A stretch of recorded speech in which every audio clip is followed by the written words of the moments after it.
Welcome to the Unstoppable Product Pioneer Podcast, the podcast for business and product leaders ready to turn vision into execution and misalignment into momentum. I'm Tamar Stoltz, and I'm on a mission to help you create clarity, streamline execution, and drive meaningful results. In each episode, I sit down with industry experts who share their insights, lessons, and wins, giving you the tools and strategies you need to turn alignment into your superpower. It's time to own your expertise, lead with clarity, and become unstoppable. Okay, hello everyone. Welcome back to another awesome episode of the Unstoppable Product Pioneer Podcast. I am super excited and very honored and humbled to be here today with a very, very special guest. I want to welcome to the stage Michael Lopp, who I'm sure many of you listening know who he is and are wondering, how in the world did you manage to get him on your podcast? Thank you so much for being here, Michael. I really appreciate you taking the time. Well, I'll tell the story really quickly. You asked and I said yes. So it's not really complicated. Would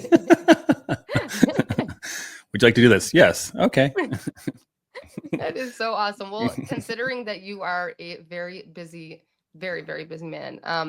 I met Michael, I guess, through the incredible Slack group that he has called RANs. For any of you who don't know, you should go check it out. But I guess Michael will tell us the story of what it is, how it came to be. But as a senior engineering leader with incredible experience, years and years, I should say decades, right, of experience of working in really amazing, big, awesome companies like Apple and Pinterest and Slack and so many amazing things. It's really an honor to have you. So thank you again for being here. Happy to be here and happy holidays, everybody.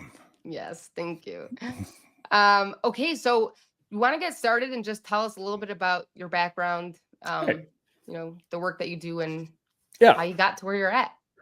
Yeah. So I'm a Silicon Valley. I'm an HP brat. My parents worked in my dad worked at HP in California. We moved out here before I was born, and just got into tech. Got really lucky because dad was into tech, and this was before tech was tech.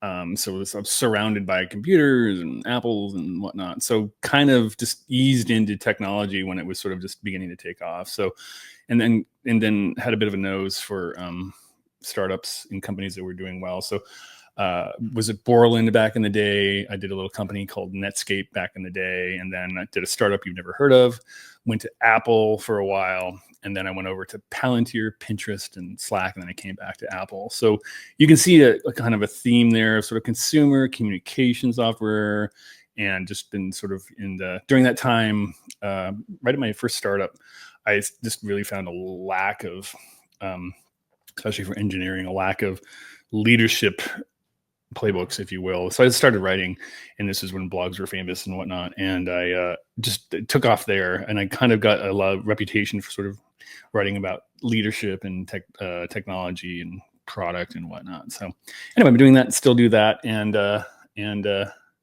fun fact, I now work at Apple again, and I sit where my dad used to sit when he worked at HP. I realized that a couple of years ago. I'm like, I used to get green Jello at the cafeteria at HP right here at the mothership. So, full circle, life repeats itself. Wow. That is amazing. Yeah. That is really awesome. Yep. Having a good time.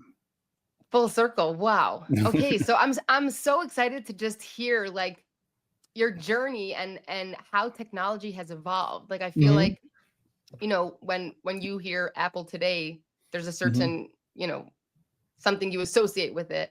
And Right. maybe for you, it's remembering when, the iPhone. I mean, I remember when the iPhone, but like, it's interesting, like the associations that people have. And as technology is evolving at such a rapid pace, as somebody who's seen, such an evolution and like just the digital era, like I'm excited to hear that. Yeah, it's interesting to me, just to twist your question a little bit. Like to me, there's always sort of, from technology perspective, is always sort of like a thing, a meme. Right now, it's AI right now, but there's always been something like that. And what I've done and what I've enjoyed is just I have pretty serious attention span issues. I tend to go to a job and I say, hey, you get me for 3 years. And they're like, what? I'm like, well, I just can't focus. It's not that. It's just I can focus. I can focus amazingly well. I just like to always kind of be moving forward and always have a thing that I am learning. And that's the thing that technology, this whole industry that we're in, is so amazing, is that there's always something to do, right? There's always something, some technology, hardware, software, pick your thing.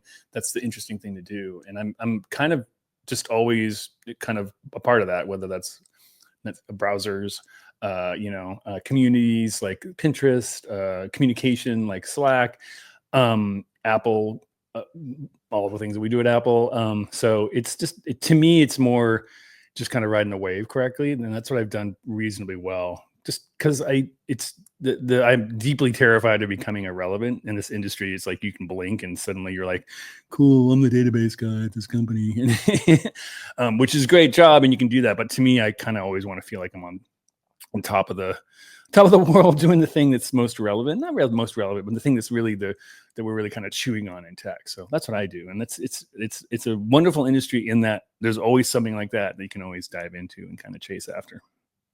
That's awesome. Yeah.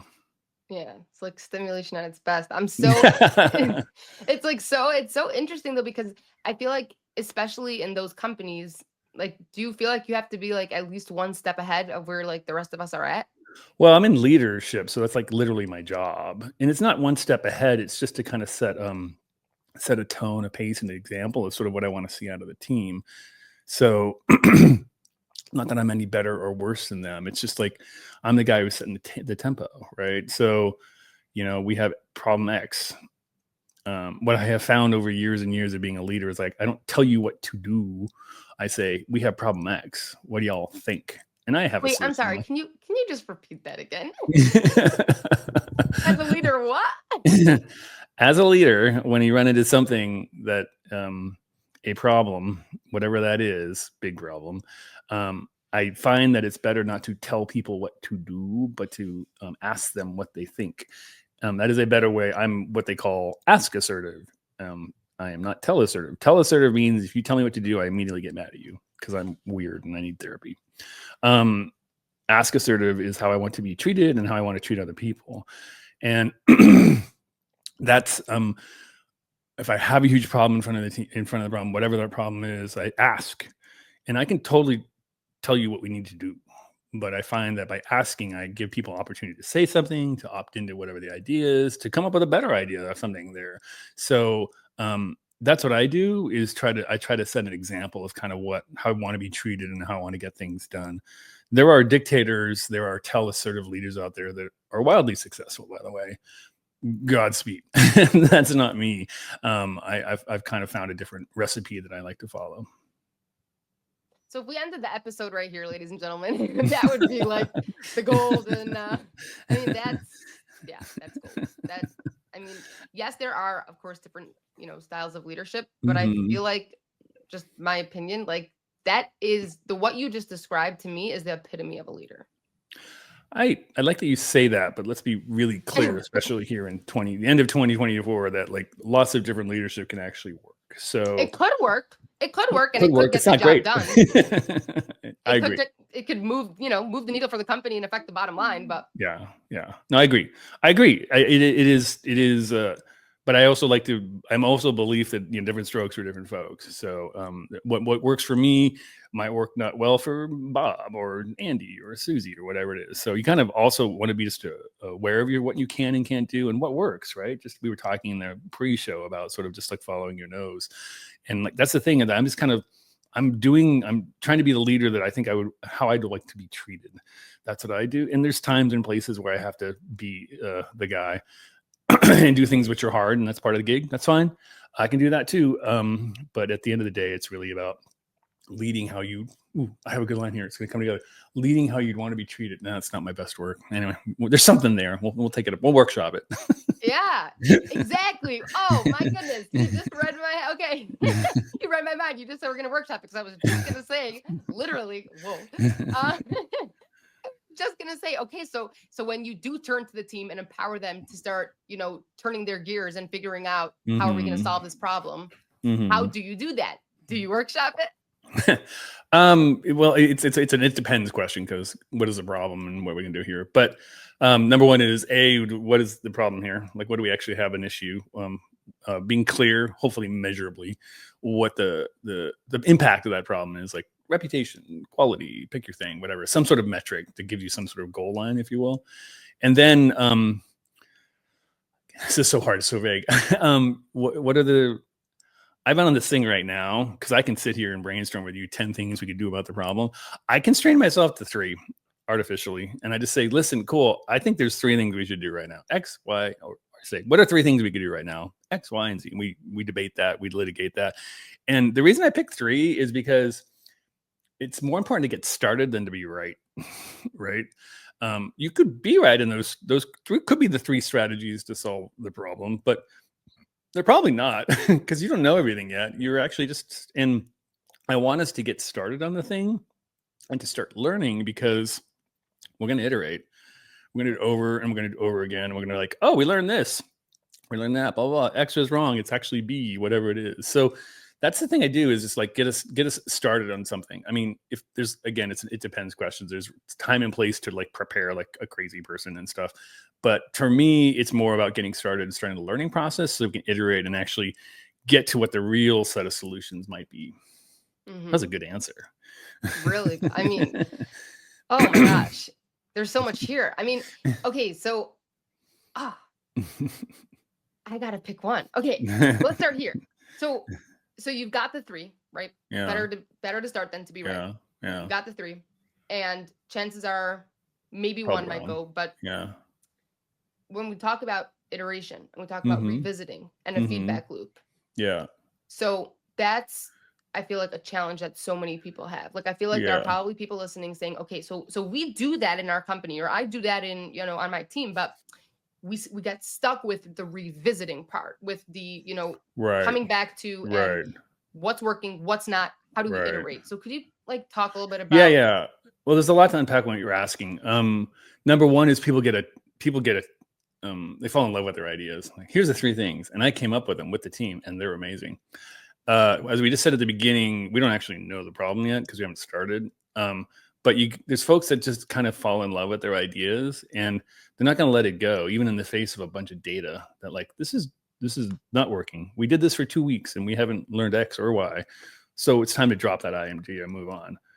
I'm telling you a very hard thing for humans to go, which is to let go of the thing that they love. And one of the biggest lessons as a writer is there's always more writing for me. Like, I used to cherish, and just every word was precious. I have hundreds of pages of writing that's never going to get published because I just love writing, and there's always more. And that's the thing that people have to get with, who are sort of these idea lovers or whatever, is that they don't cool, I was wrong, this is not a good idea, we should change it. So that's number one, is getting people not to really kind of grip the bat a little too tight. And again, back to the topic of leadership, it's like, that's me setting that tone. Cool, we came up with A, B, and C. All 3 of these were bad ideas. No one's in trouble. It's fine. We're going to come up with 3 more now, right? And we're going to see, and we're going to test, and we're going to learn from them, and we get data from them, or whatever it is. But me setting the tone, no one's in trouble. We didn't waste. Yes, you could perceive that we wasted 2 weeks of time on those 3 bad ideas. That's not what happened at all. We learned that those were bad ideas. We made progress, even though the problem is still a problem, and we haven't really made any. We now know 3 areas of investment that do not work, which is progress, right? It's like, that's good job, everybody. I mean, I don't want to sit here and like waste our time for 2 months. We got a problem here, but you gotta frame it in terms of the context of investigation and iteration and curiosity, and how are we going to get better at this thing. So yes, there's probably a clock ticking and people are getting mad about something. That's fine. That's my job to say, cool, we are working on this. I will tell you an update in 1 month about what we've learned and what progress we're going to make. Till then, back the F off. That's my job, is to give the room, give the team, give the whomever the safety to kind of go and do that sort of stuff. So, and to make iteration okay, because that's how you actually learn. That's how you make anything good, is you sit there and you debate it, and you worry about it, and you worry about the details, and you drop it on the floor, and you break it, and you go like, oh, it's broken. Let's fix it.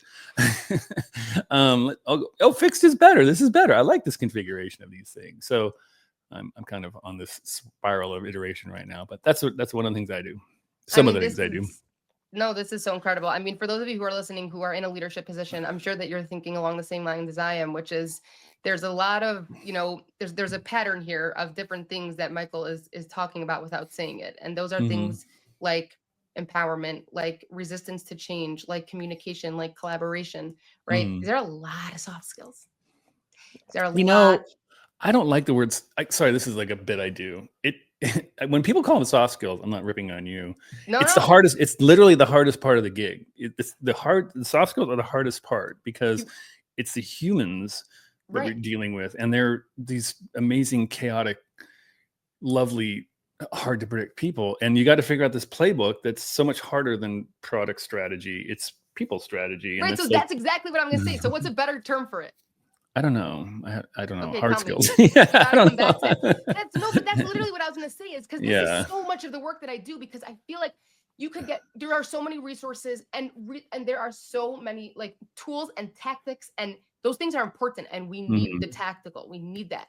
But the Mhm. soft skills, Mhm. these something we're gonna rename it, everyone. Okay, stay tuned. Mhm. But these characteristics, these behaviors, when it comes to Right. people, when it Right. comes to personalities, when it comes to team Yeah. dynamics, right? Like the Yeah. resistance to change and people getting emotionally attached to their ideas. Right. Right. This is like I feel like a lot of what you've been discussing, there's Yep. so many of these and I feel like a lot of the work I guess that like that I've been working to do is very much about like Yeah. trying to just equip leaders with these tools that they need beyond the tactical, the Yeah. peoples, the understanding. Like it's like when someone comes in and says we've got this like one framework, if you implement it you'll see whatever, and it's like, well, okay, but you don't know the people on my team, you don't know the team dynamics, you don't know the personalities, you don't know like the hierarchy of control, you don't like there are so many people. I guess it's people skills or It it's is people skills. human tendency, whatever it is, right? Like you're right. I guess soft skills really minimizes the Yeah. fact that No. they're actually like critically important to Especially with being a good leader. engineers, when you say soft skills, they're like, "Oh, you mean the people stuff?" I'm like, "Yeah, the actual Oh stuff, man. the actual We stuff that gotta makes the come up with product a get new done." name. Yeah, We we gotta do. come up We with a do. new name. But That's your no, because homework. that's challenge accepted. Yeah, no, because that really is, as you're talking, about leadership and explaining your process, there are so many skills there that leaders that Yeah. um what's the word? And some of it I feel like is just absorbed by the environment and the culture around you. Like it's not necessarily something that you can. Well, the thing is, the reason why we don't have a good name for it is we all know I think we all know it's important. It's also that you can write as many books as you want on the topic. It's one of those sets of skills that you only learn by doing. So, we could sit here and say, cool, in Problem X, what are the 9 personality types? And we could come up with the 9. But it's not that. It's some weird combination of 3 of those 9 that actually matters and blah, blah, blah. It's hard to define and to kind of give, because it's people again, and they're very hard to put inside of a box. So it's it's hard to, there's a million books on it, obviously, but like, you only get good at it by actually doing it, and even talking about it, which is fun, by the way, is still less important than to throw them into the deep end and not like put it and like actually getting started at the gig. That's the thing, and maybe that applies to every gig, but it's unique here because I could teach someone how to program in C++. They can read a book and they can learn that sort of stuff. The people stuff, I've written books on this stuff. It's more interesting to go through it and to learn it by doing it. Right. Right. Wow. Yeah. No, I mean, it's so, because this is it's so like exciting for me. And I feel like for people who are listening, like there's so much. And when we say leader, I'm curious to hear your thoughts on this because someone was like arguing with me the other day. I was doing like some workshop on equipping leaders with like different tools to help increase Right. strategic alignment within their Right. company. Right. And they said, well, I'm not in a leadership position. Mm. I said, what do you do? And they told me what they did. And it wasn't, the position wasn't a leadership position. I said, but you're Right. still a leader. Right. And they like didn't understand. I said, everyone has the ability to be a leader. I said, Right. you can lead from within, like Mhm. set an example for who you are, your core values, the way you do your work, the responsibility you take for your actions and your work and your deliverables. Like everyone can be a leader. Like these are Mhm. not traits Mhm. that are only, applied to those who have the position, title underneath their name at their, Right. work, Right. whatever. This is Right. like these are behaviors and values and personality traits that, you know. Leadership comes. You're 100% correct. The line is leadership comes from everywhere. What that person, who we're not going to rip on here, is saying is they don't believe they have empowered to be a leader, and all everything you said about titles and stuff. But it's one of the things I've learned is yes, there's people with the manager title, blah, blah, blah, blah. But I've kind of moved away from the manager title for the first book to the word leader, because they do come from everywhere. And some of my proudest moments is getting humans who are not directors or managers or VPs or whatever the heck it is, who feel that sense of empowerment to actually get stuff done, influence people. And they're engineers. They're just senior engineers. And by the way, there's folks who don't want to do any of that. They just want to be heads down, getting their work done. Godspeed. Good luck. Have fun. Mm-hmm. If we're going to scale the thing, if we're going to do big stuff, we got to have leadership coming from everywhere. And that means individuals, ICs, believing that. And by the way, there's a lot who already do this, and you just have to encourage it and kind of get stuff out of their way. So there's this, we could talk about startups and how all the leaders show up, all the managers show up and everything at length, but it's one of the things that you want to do is to figure out how to kind of get those leadership skills that we hold managers accountable for coming out of the entire team. So maybe we call it leadership skills. That's good. I like that. Yeah, but it's not just that too. It's also, there's this, like, I guess the empathy part is part of leadership too. Yeah, maybe. We'll workshop it. Wow. That's awesome. What would you say, like, has been your biggest challenge in, like, the recent, I don't know, couple years? I don't want to say AI because, oh my goodness, I feel like that's not a challenge. It's yet another thing that's super interesting. Challenge. Oh, well, there was the whole pandemic thing that sucked. I don't know. I don't know if this is the challenge. I deeply, deeply believe in the power of people working together. Like, some of my favorite meetings in the last 5 years are sitting at a big, huge table with a bunch of smart people, like, yelling at each other about how to make the product better. And I love that. Like, and I will tell anyone who will willing to listen how much more valuable that meeting is versus 12 of us sitting on Zoom. And this is not a return to office plea. This is just we are humans. We have 7 senses. We use them all. And you and I sitting here listening on little rectangles, which is fine. This is lovely. We're learning a third of what we could actually learn if we were sitting there drinking coffee together in a coffee shop. You would know a lot more about me. I just getting folks to recognize there's time and place, close the door, get in the cave, write the book, focus on the thing, Godspeed. But I deeply believe in we have all these 7 senses, and they exist for us working together if we're going to do team stuff, to get everyone together and do that. And that has been devalued in the last, thanks to the pandemic. And I'm happy to teach people these things and to show them what it's like to actually go and do this, but they have to believe it's useful. And there's in this day and age, there's reticence to that sometimes. They're like, I can do this all from home. I'm like, that's correct. You can. And if you want a C+, I will give you a C+. If you want it to be an A, you got to come here and you got to yell at me. You got to debate it. You got to be with other folks. You got to collaborate and gestate and do all these things. And getting people to believe that is a tricky. That's a challenge right now. Right. It reminds me of the story when I got a certification in workshop facilitation, and I was trying to convince my team. I was trying to figure out how to convince my team to let me run a workshop. Mm-hmm. And everyone knows meetings. I mean, the result of every meeting is just to schedule another meeting. I mean, it's like our calendars are booked with so many meetings. So I said, okay, we're going to run a workshop. I said, I guarantee you, like, the way we walk out of meetings is, oh, we have to schedule another meeting. We're over time. You're not going to feel that way after a workshop. And it was unbelievable because we walked out of the workshop. Everyone had their actionable next steps. Everyone knew who was responsible and owned what. And the result of the workshop was, when can we schedule another collaborative workshop? It is. So, yeah. Those are some of the best meetings, is those ones where people get to really kind of understand the problem, really feel like they have the next steps, action, that sort of thing. It's hard to do, but that's what good leaders do, is they run good meetings. Yeah.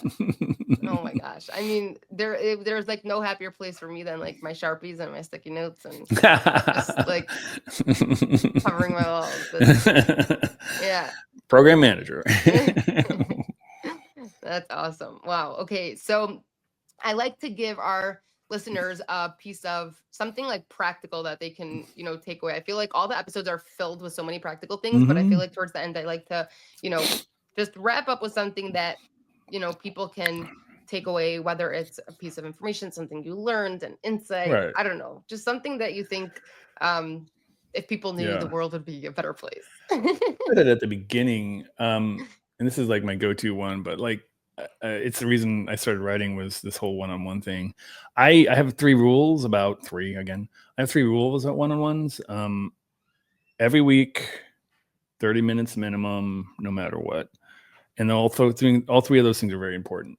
If you got a team of people, or you have a manager, or whatever your situation is, you got to do that every single week. And I repeat the rules: 30 minutes minimum, not 15, not 10, 45 minutes if things are blowing up.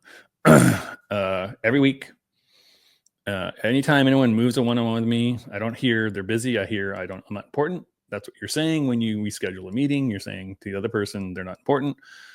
Of course, there's good reason for you to move it, but like having it every single week is it's a safe place for folks to do it.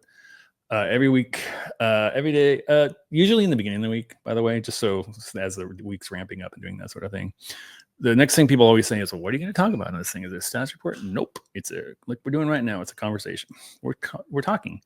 And when I start this with a team, they are very nervous because I'm Lopp, and they kind of bring their to-do list. And I'm like, I don't want your to-do list. I have other ways to look at your to-do list. Lots of ways. We're just chatting here.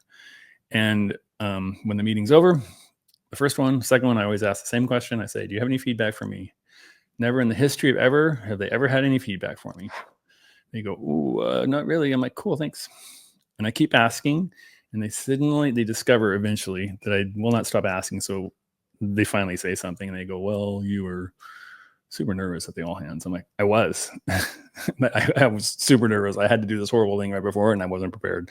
Thank you for the feedback. This is going to make, and from that moment on, in that meeting, because they gave me feedback and they balanced the scales of that meeting, it's now a conversation, and we can chat about whatever the hell. And that meeting is a trust building exercise. That meeting is a sharing of information. That meeting is a professional growth opportunity. There's a bunch of other things that it is. It's the single most important meeting that you do with your team every week. And 30 minutes every week, no matter what. So I just made you a better leader. Congratulations. Absolutely. I mean, I can tell you as a recipient of one-on-ones for, 5 years, Mhm. it's really incredible. Like it Mhm. really, really is. I Mhm. can't imagine, I guess, not having that.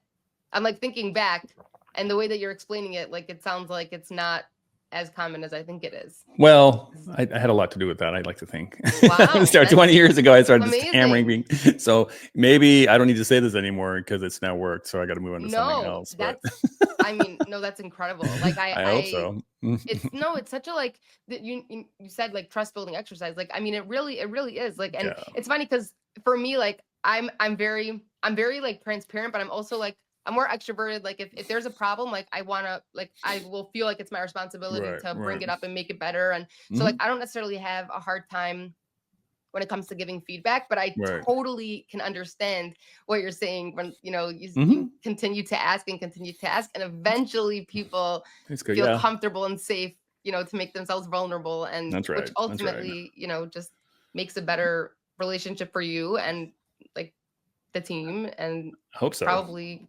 just produces better results either way because everyone feels, it's a It's one of safe those hard to space. measure And things, but you know that it's good, but you can't actually.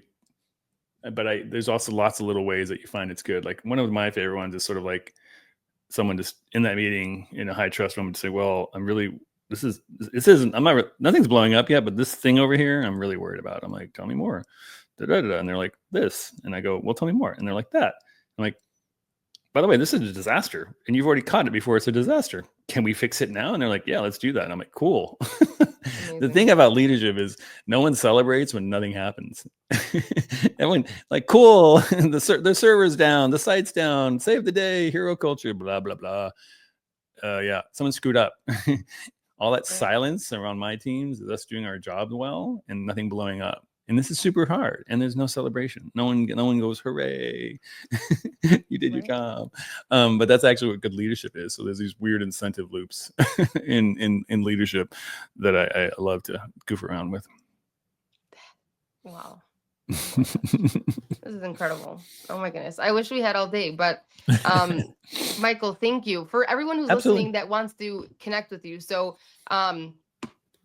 we have a community, Unstoppable Product Pioneer community, where we have our podcast episodes and people can connect, talk about the episode, connect with some of our guests on there.